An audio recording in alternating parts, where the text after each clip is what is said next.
right, welcome back to our conversations about parenting. They're based on your emails and questions. And with me is Master Trainer of NLP, Cristina Moise, who specializes a lot in working with children, applying NLP and timeline therapy with children, but also with parents. She is herself mother of two beautiful teenagers, and so she's got plenty of experience, and we're answering your emails and questions. So without any further ado, let's jump into the next one. And it says, how can I get my 8-year-old to sleep in her room? She has a fit at least 3 times out of the week due to us wanting her to sleep in her room. My husband or I each take turns each night laying with her, usually an hour, until she falls to sleep. This weekend she used the excuse that her iPad was uncharged and she needed to charge it. I took the charger to her room and told her to charge it next to her bed. She couldn't, and that I just didn't understand. I told her to help me understand by explaining, but she just kept on saying that I didn't understand. I offered her to sit in the living room while it charged, but the same response.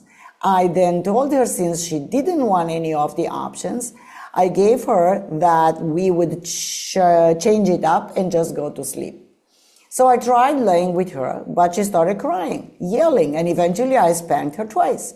I felt horrible afterwards, and I've cried because that is not the route I want to go. I just got so frustrated. I'm really trying, but sometimes I don't know how to meet her needs. Please help. Putting kids to bed.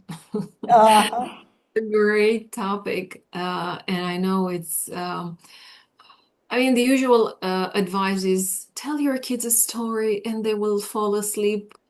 And my kids, when they were young, I kid you not, I was tired and I wanted to go to bed and I wanted them to go to sleep instantly.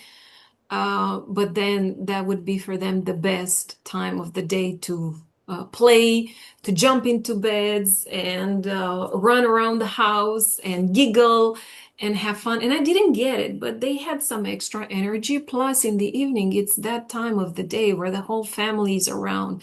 The children are at the center of attention, and they don't want the day to end just like that. For them, it's play, play, play, play all the time. So I think what is best and what helped me realize is that you have to play with them. You cannot not play with them if they want to. Now, in this particular case, the child is using the iPad example, but actually what she wants, it's not about the iPad, first of all. It's that she wants her mother's attention before she's going to bed. She wants some connection. Now, if the kids are yeah. small, If I was to mind read, and again, it's a mind read. If I was to mind read, it's just, see, because the mother tried, okay, we stay together in the living room. That wasn't good enough, yeah, right? that, It that has to be in bed, which means it's closeness. exactly. And staying in the same room or in the physical, being physical with the child does not necessarily being connected. It means listening to them. It's like being present. Oftentimes we are in their presence, but not present with them. And that's what they want. And oftentimes it's like doing the little things they want you to do with them. It could be playing if they are small. Now, if they're, uh, like 6, 7, 8 years old, now you can read them a story or tell them a story or speak to them, connect with them. And I really I love using my hypnotic voice and telling them stories and like, what happened today? How was your day? And my day was, this is what I did, and this is, and come up with stories or co-create stories with them. I remember my husband, he used to love this.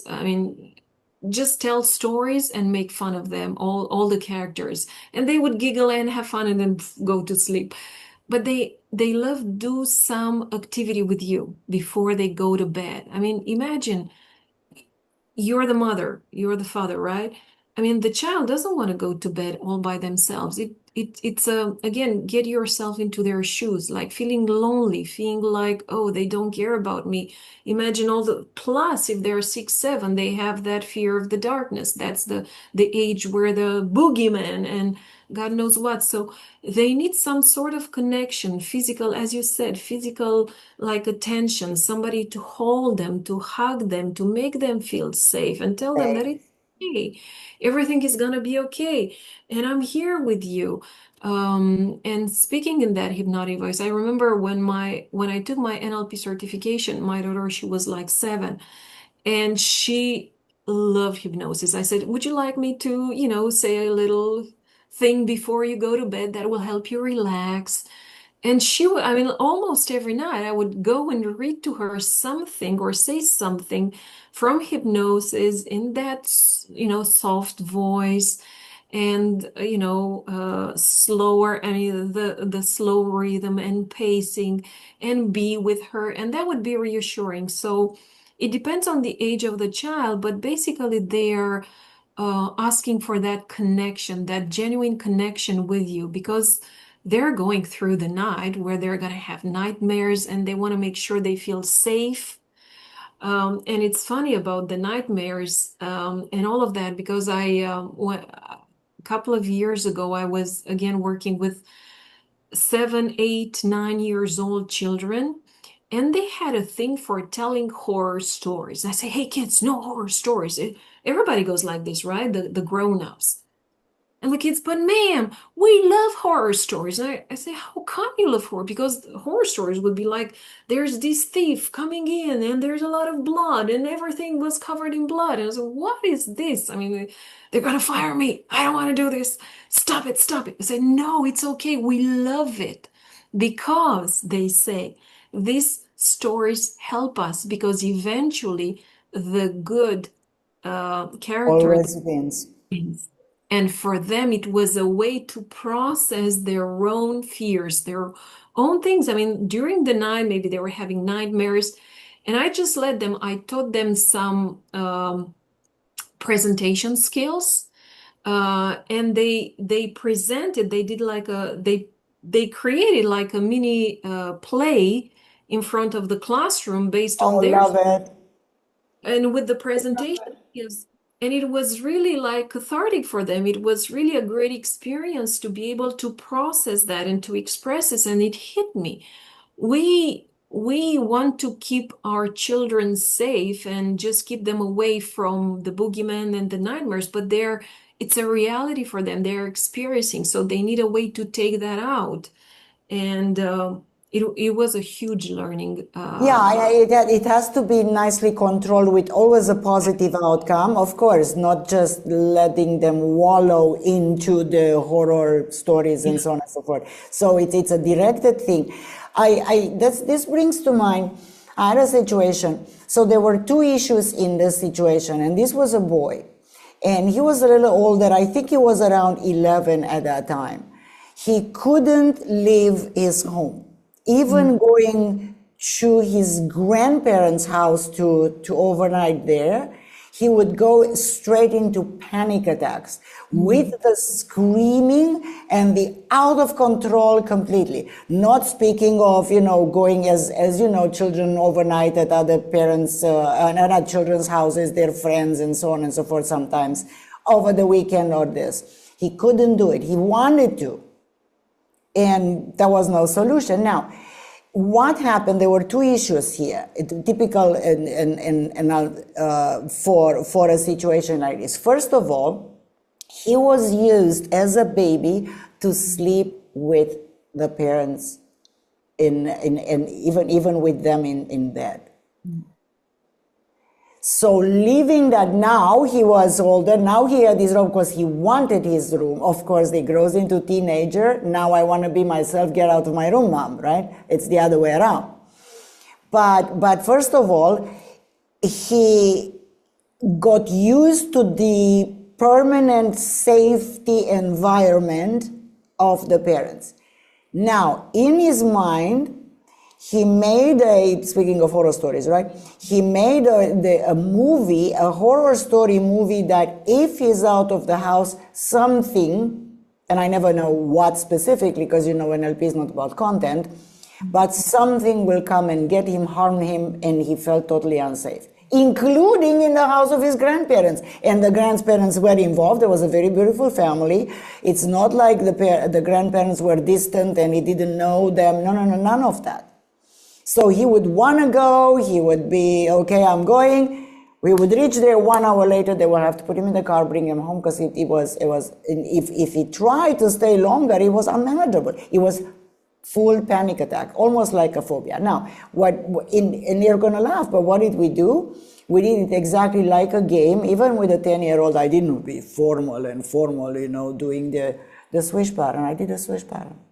And that was all I needed to do. I replaced the movie of that bad thing that could happen using, the submodalities from NLP, replaced it with the desires that I sleep very well during the night and all this.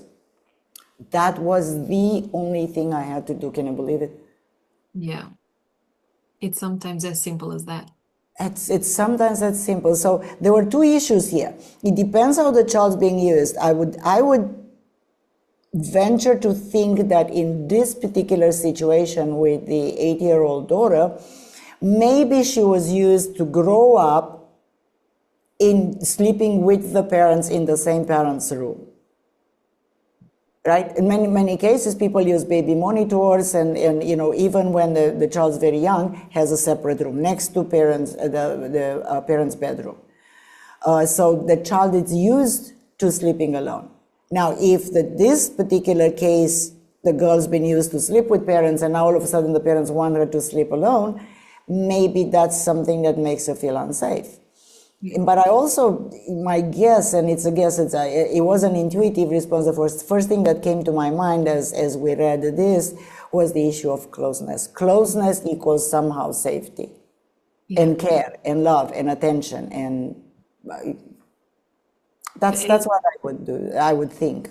Go ahead. And something else that hit me as a mother, because we think that, hey, I gave her attention and love yesterday. I mean, I went to bed with you. Again, you want me to do the same today?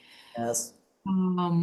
Yes, because if we tell them I was available yesterday, but that's not available today, it means that there is a lack, and that love or closeness or safety, it is only sometimes, but sometimes it isn't. So by displaying this love and affection, it doesn't take long. It might take just a few minutes, less than 5 minutes, but they really need to feel it, right? And it has to be there every single day, which will install in the child the mindset of there's plenty, there's abundance. Every time I need it, it's there, and it's gonna be there. Now, that doesn't mean that you have to be there by your child's side for as long as they live. I mean, but at some point that will be installed, that will be anchored in their neurology, and they will feel safe, they will feel love no matter what. Because ultimately, this is what life it is. If you think there is a lack, I'm only available today, but tomorrow I'm not, it's like a shock for the child. How come today you are and tomorrow you're no longer? And they're taking a lot of the responsibility, and they put a lot of the blame on them. What did I do wrong? What's wrong with me? Must be my fault. Exactly. And it's installing a lot of problems in the child. But actually, if the child feels safe, feels love, and there is enough whenever you need it, no matter what happens, then they're going to have a completely different outlook onto life. Yep. And that, as you said, if not attended correctly, can generalize. And then it's a lack mentality everywhere. Absolutely. There is never enough love. There is never enough connection. There is never enough appreciation or acceptance, or you name it. Yeah, absolutely. Like in business, today there's good times. Well, we don't know tomorrow. And it's going to play out in business, in their careers, in their health, and so on. And there is if I may diverge a little bit here, but young parents now deal with another issue. All right. So first of all, they may be overloaded with the amount of work, the work hours that they need to put in. And so they shove their kid in front of an iPad, or they give them a phone, or they put them in front of a TV if they're very young, with all sorts of children programs. And they go, as long as the child's happy there and it doesn't require anything from me, I can get done everything else I need to get done. Yeah. Now, I understand from the perspective of somehow managing the child so you can get done everything what's on your gigantic to-do list for the day. However, then imagine the child, again, don't think from your perspective. The child grows up with what? With the virtual world. Mm-hmm. And then here they are, a little older, and then you want them maybe to limit the amount of tablet computer time that you give them, and are they going to want to give it up? No, because that's where they feel good. That's how they grew up, and that becomes almost like an anchor for having fun and feeling good. So they begin to live their lives into the virtual world and forgetting that there is a real world around them, and they need to function in that real world just as well as they function online. So this leads to, in fact, there are some graduates of ours that actually deal with worse situations as they grow up, especially into young adults. They end up in social media addiction or gaming addiction.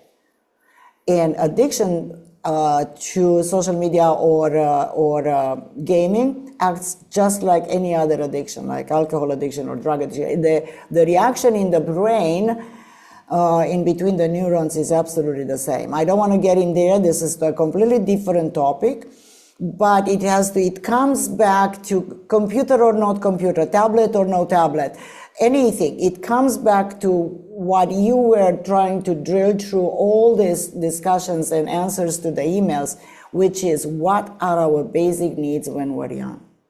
Love, attention. If they have this in a real life in the environment with their parents, that's what they want.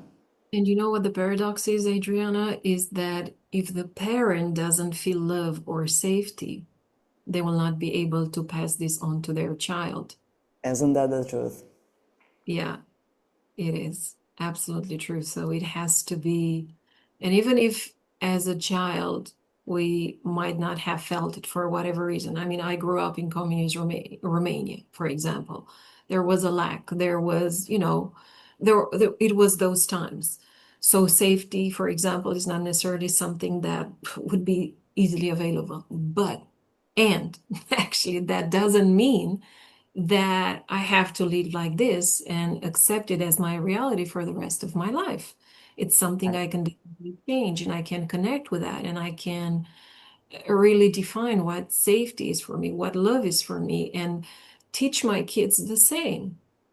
See, in the past traditions, there were in a life of a person, there were 7 rites, so-called rites of passage, and having a child is a rite of passage. Mm-hmm. And now, based on this discussion, you realize, first of all, your life's never the same. No matter what, your life, you're done with the previous life. It's like all times done, and it's a completely different thing. But if you really learn how to pay attention, your child reflects to you, and you reflects to you, and it either becomes a game of, I'm becoming the authoritarian, I'm going to make a copy of me and my child, right? Because that's all I know. Or, as you just suggested, it becomes a reflection, and I go, okay, so now where did I experience this, and now I'm putting it on my child because that's all I know, and how can I change this to give my child a different experience, regardless of what happened to me? Because I don't have to be that way. Who says, right? Yeah. I'm no longer living in those, in those years. I'm in a different stage in life, and I can choose differently, definitely. Right. And I a hypnosis session with a client, and she was, going back in her early, even as a newborn, month, and she was very agitated and very, very nervous. And actually what she realized was that she was actually reflecting back the agitation and the turmoil that was going on in her mother's life inside of her, and it was trying to just show her mother how agitated she was, and it was nothing else. So the mother and the child, they're connected. Don't think that the child is separate from you or how you feel inside, what you think inside. So there's always a connection. So pay attention to that. And again, see the child not like a satellite or something that it's just a thing in the family, but it's participating and it's being highly influenced by the dynamics in the overall family, how you feel, what you think, what the father thinks, what they feel, and so on. Well, So they mimic. They mimic. I think we discussed this answering a previous email, but they simply mimic what they see. This is because we talk about role models, yeah? It doesn't matter what you say. It doesn't matter the words they're using. They look at the behavior. Oh, that's how a woman is. That's how a man is. That's how whatever, right? Whatever it is, that it becomes how they want to become. You just mentioned something. You realize how much you are, in a way, you just touched a little bit on it, but how much you replicate unconsciously what your mother did when you were a child. Me too, by the way. And we all become our parents. It's that old saying. whether we like it or not, we are to some extent. And then when you notice things that you don't like, that you want them to be different, you notice other behaviors, then it's your decision to choose differently. You can Yes. make a choice and just know that. You can always choose an alternate behavior. But it's absolutely fascinating how kids just mimic, they replicate. Yes. Say, oh, it's in the genes. I would say it's in the genes, it's in your behavior. I mean, I would see my daughter doing some gestures or behaving in a certain way. I could see myself in the mirror if we're honest with ourselves, Yeah. because I mean, that's one of the main prerequisites for change is being honest with yourselves and admit it where you're actually doing it too. So they're mimicking to perfection what you do because they trust you and they trust that what you Here, do is. here, this reminds me of something so important because it was kind of like a light bulb for me. Hmm. So, mother, very dutiful mother, 3 children. She grew them up, yeah, and they were like late teens. So pretty old in terms of childhood period, right? So almost at the point of growing into becoming young adults. And this was amazing. She, meaning the mother, wanted to take another degree in education and go through a path of doing something for herself in terms of her education. And the conflict she had, and this is a real thing. The conflict she had, if I do this, I will not. I won't be able to be, which is so common, by the way. I wouldn't be able to be there with the same amount of time that I've been before for my children, although they were pretty old in age at this point in time. But she was a very good, very caring, very loving, very dutiful mother. She had a very good relationship with her children. And we did. I heard her as a coaching client first, and one of the things that I remember I said to her was that thing in the language model. If you cannot, which is also as an example in the manual, if you're not going to do what you want to do, how are you going to be what you want to be, right? And I asked her that question, and she had to think about it. Well, anyway, she chose to improve her education. She took the steps necessary. And would you believe it? Once she did that, with all her worries that I'm going to miss them and my children will, blah, blah, blah, blah, blah, all that stuff, the feedback she received from all 3 of them was, Mom, you changed. And I realized that I can change too. She didn't teach them anything. She didn't share with them anything. Just by her doing that, they learned that you can do what you want to do in life. That was probably one of the major lessons that she could impart to her children. Yeah, absolutely. Because again, even adults do this. Don't we do the same thing? We see something that we like or is an authority figure, we unconsciously model them or try to emulate their behavior. because we respect it. And children look at adults and go, "Whoa, this is a grown up. Must know what they're doing, right?" Yeah. And we don't always. Anyway, good job.